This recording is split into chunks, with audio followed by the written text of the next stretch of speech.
Welcome back. अभी हमने discuss किया, एक न्यूमेरिकल डिस्कस कर रहे थे।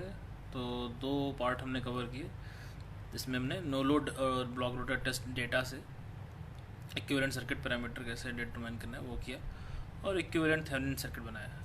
ठीक है, तो उसके नेक्स्ट जो दो पोर्शन है अभी हम उसको कवर करेंगे। तो नेक्स्ट पोर्शन, जो नेक्स्ट पार्ट है हमारा, वो क्या है? तो नेक्स्ट पार्ट आपका क्या था? Calculate maximum torque and slip at which it occurs. ठीक है, maximum torque and slip at which it occurs.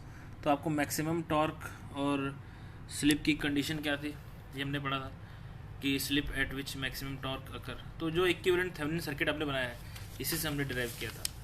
तो इस थेवेनिन सर्किट जो भी बनाया आपने, इससे भी आप अगर आपको थ्योरी याद है तो आप जा सकते हैं। वैसे मैं आपको एक रिवीजन के लिए दिखा भी देता हूँ।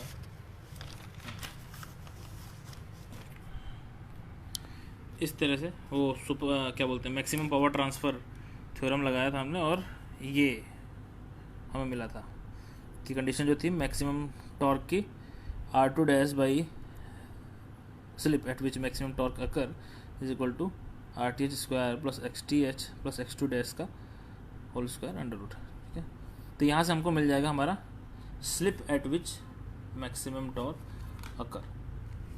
ठीक है, चलिए यही फॉर्मूला करेंगे फॉलो।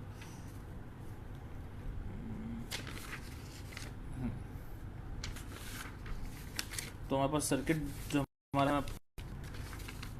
अभी तक हमारे पास है वो हमारे पास मिला हुआ है, ये है आपका फाइनल जो सर्किट आया था लास्ट लेक्चर में। तो सारे एलिमेंट हमको पता है कौन कौन से क्या है।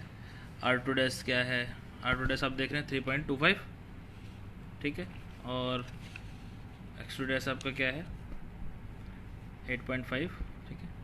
RTH इज़ थेवेनिन हमने यहाँ निकाला, RTH इज़ 3.5, XTH इज़ 8.35।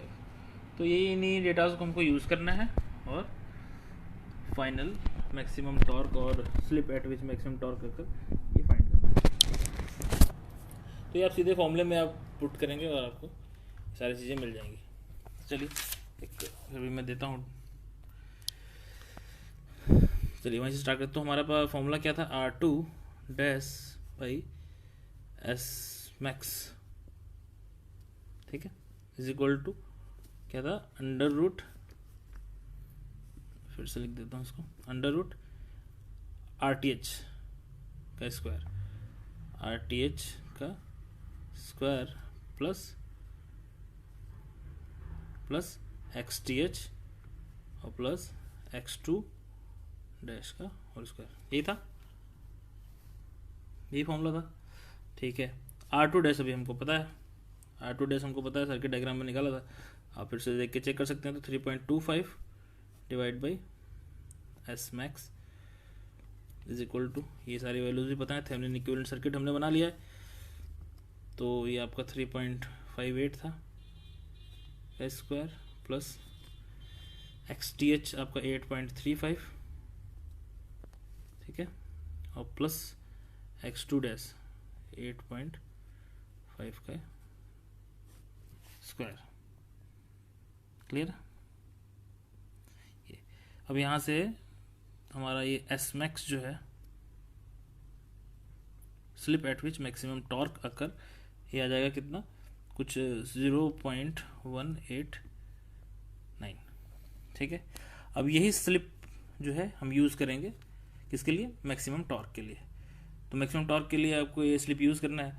अच्छा, अब मैक्सिमम टॉर्क हमको अगर चाहिए तो देखिए दो तरीके हैं। एक तो जैसा हमने वहाँ फॉर्मूला डिराइव किया था जब मैक्सिमम टॉर्क का, तो जो बड़ा सा एक्सप्रेशन आया था 0.5 VTH square divide by RTH under, आप वहाँ भी पुट कर सकते हैं, और आप चाहें तो हम I2 डैश निकाल लें।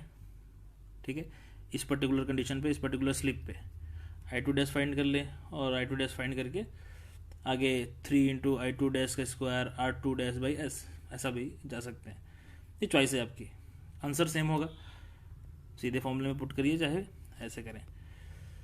ठीक है, तो उसके लिए अगर हम Z टोटल निकालें, ठीक है, जेड टोटल, जो थेवेनिन सर्किट थी हमारे पास अभी पूरी कंप्लीट, उसका अगर जेड टोटल निकालें तो थेवेनिन सर्किट आपके पास क्या थी, ये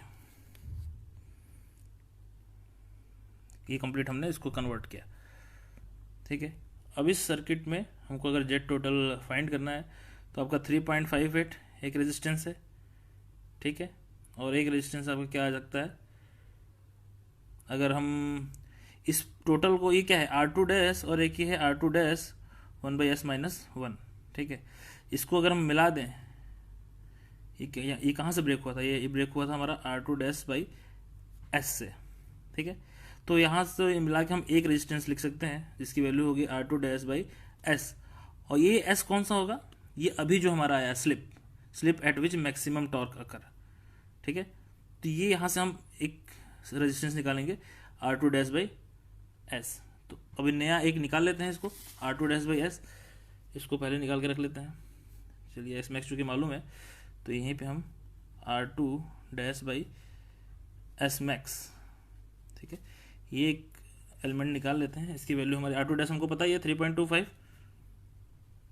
डिवाइड बाई जो एस मैक्स आया है 0.189, ठीक है, तो ये हमारा कुछ आ जाएगा 17.2 ओम, ठीक है, तो ये एक एलिमेंट ये हो गया। तो हमारा जो इक्विवेलेंट सर्किट है उसमें इन दोनों को मिला के तो एक रेजिस्टेंस हो गया जो भी आया हमारा 7.2, ठीक है, और एक रेजिस्टेंस ये है 3.58, और रिएक्टेंस क्या है, ये दोनों रिएक्टेंस हैं, समझ गए।